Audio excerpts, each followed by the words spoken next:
I've been thinking about a question lately. It sounds simple, but it's really not easy.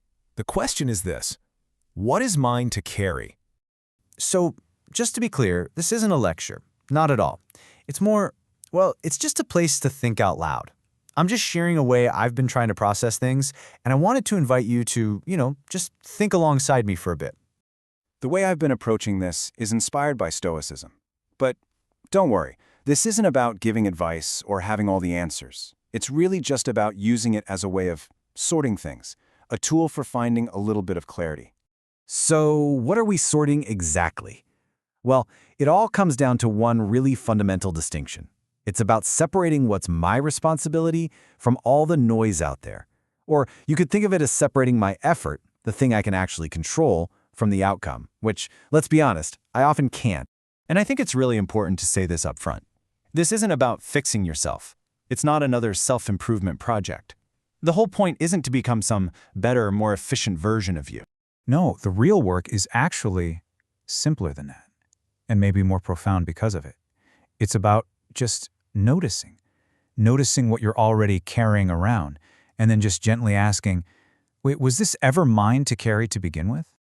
I started down this path because I needed it.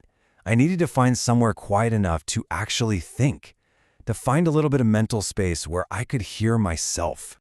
I was looking for a space that didn't have all that constant hum of optimization, The endless articles on motivation, the pressure to always be improving.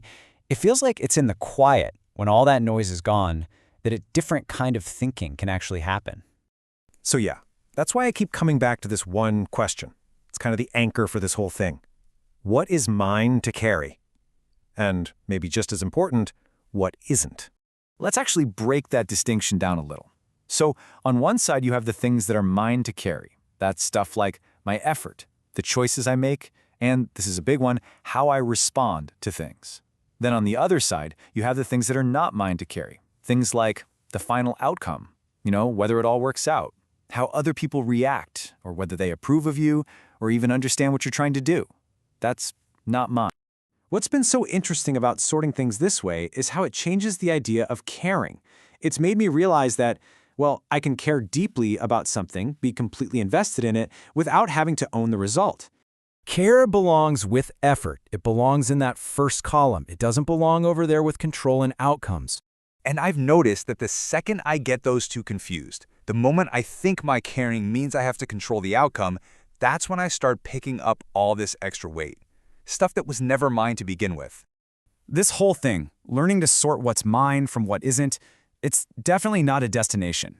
It's not like you figure it out once and then you're just done. It's a practice. That's really the only word for it. It's something you do over and over again, not something you just become. It's this constant process of coming back to that simple act of sorting. And the rhythm of it is, it's very human. It's a cycle, really. It's something I forget all the time, in the middle of everything.